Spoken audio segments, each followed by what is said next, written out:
লক্ষ্য করেছি এই সরকার প্রতিষ্ঠিত হওয়ার পর শরীফ ওসমান হাদির ব্যাপারে তার বিচারে কতটুকু কার্যকারিতা নিয়ে এসেছে তা আমরা এখন পর্যন্ত জানতে পারিনি।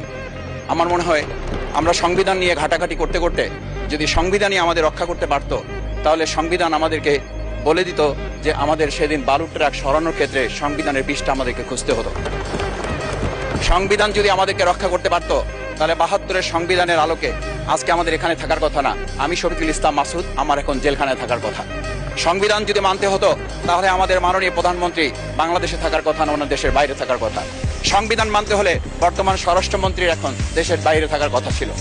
সংবিধান মানতে হলে যে বাচ্চাদেরকে আজকে এখানে শিক্ষা দেওয়া হচ্ছে, দীক্ষা দেওয়া হচ্ছে, কিংবা তাদেরকে কোনো কোনো ক্ষেত্রে জাসদের সাথে তুলনা করা হচ্ছে, সেই বাচ্চাদের নিয়েই আমরা এই সরকার দলের লোকদেরকে, সরকার দলের সম্মানিত নেতৃবৃন্দকে আমরা চোখের পানিও ফেলতে দেখেছি।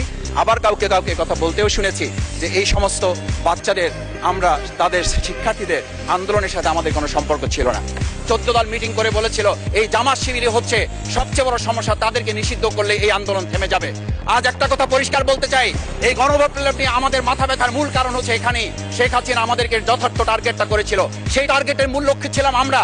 আমাদেরকে বলা হয়েছিল একটা গুলি করলে একটা সরে বাকিগুলো লড়ে না, সেই লড়ে না লোকগুলো ছিলাম আমরা, মাননীয় স্পিকার। যার কারণে আমাদেরকে তারা ভয় পায়।